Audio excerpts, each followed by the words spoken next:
পাতাকপি দিয়ে মাংসের অসাধারণ একটা রেসিপি। কখনো কি আমার মতো এরকম পাতাকপি দিয়ে মাংস রান্না করে খেয়েছেন? যদি না খেয়ে থাকেন অবশ্যই কিন্তু কমেন্ট করে জানাবেন। তো হ্যালো ভিউয়ার্স, আসসালামু আলাইকুম, সবাই কেমন আছেন? আমি কিন্তু আজকে চলে আসলাম নতুন একটি রেসিপি নিয়ে। পাতাকপি দিয়ে গরুর মাংস দিয়ে রান্না করবো আজকে। তো মাংসগুলোকে আগেই ছোট ছোট করে পিস করে কেটে নিয়েছিলাম, তারপরে ভালোভাবে ধুয়ে নিয়েছিলাম। তারপরে পাতাকপি গুলো কিন্তু একটু বড় বড় সাইজের করে আমি কুচি করে নিব।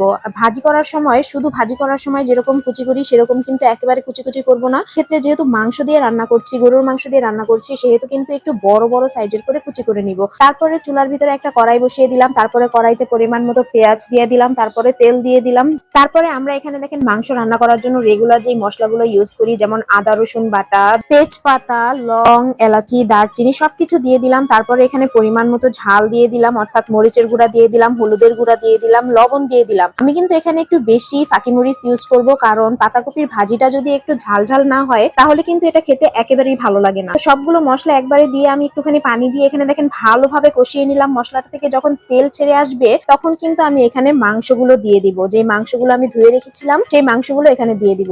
মাংসগুলো এখানে দেওয়ার পরে আমি ভালোভাবে মশলার সাথে মাংসগুলোকে কষিয়ে নিব।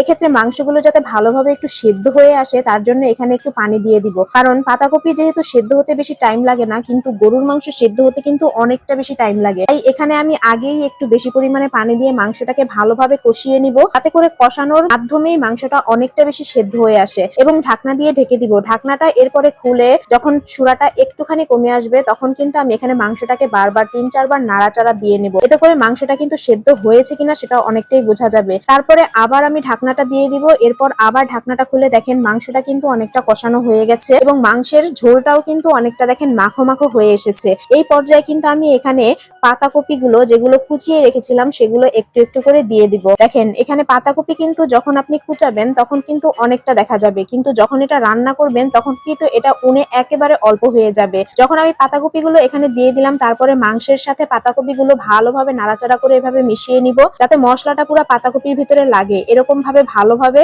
কুরচুন দিয়ে নাড়াচাড়া দিয়ে আপনারা মিশিয়ে নিবেন। তারপরে ঢাকনা দিয়ে ঢেকে দিয়ে 2-3 মিনিট পরে দেখেন যখন পাতাকপিটা একটুখানি সিদ্ধ হয়ে আসবে তখন কিন্তু আপনারা আবার ঢাকনাটা উঠাবেন এবং দেখেন এভাবে নাড়াচাড়া দিবেন। এক্ষেত্রে কিন্তু একটু পরপরই এটা নাড়াচাড়া দেওয়া লাগবে, না হলে কিন্তু নিচে দিয়ে লেগে যাওয়ার সম্ভাবনা আছে। কেননা আমি কিন্তু পাতাকপিটা এখানে দেওয়ার পরে কোনো পানি ইউজ করিনি। চুলাটা একটু কম আঁচে দিয়ে দিবেন, তাহলেই কিন্তু পাতাকপি থেকে অনেকটা বেশি পানি বেরিয়ে আসবে। তারপরে যখন পাতাকপিটা এরকম সেদ্ধ হয়ে আসবে তখন কিন্তু আমি এটা নাড়াচাড়ার উপরেই রাখবো। একটু পরপর এরকম নাড়াচাড়া দিয়ে দিব এবং তারপরে কিন্তু আমি এখানে একটুখানি জিরার ফাঁকি দিয়ে দিব। তো এই পর্যায়ে কিন্তু আমার রান্নাটা একেবারেই হয়ে গেছে। তো ভিউয়ার্স, আপনাদের এই ভিডিওটা কেমন লাগলো অবশ্যই কমেন্টে জানাবেন এবং পরবর্তী ভিডিও পর্যন্ত অবশ্যই অপেক্ষা করবেন। ফলো করে পাশে থাকবেন।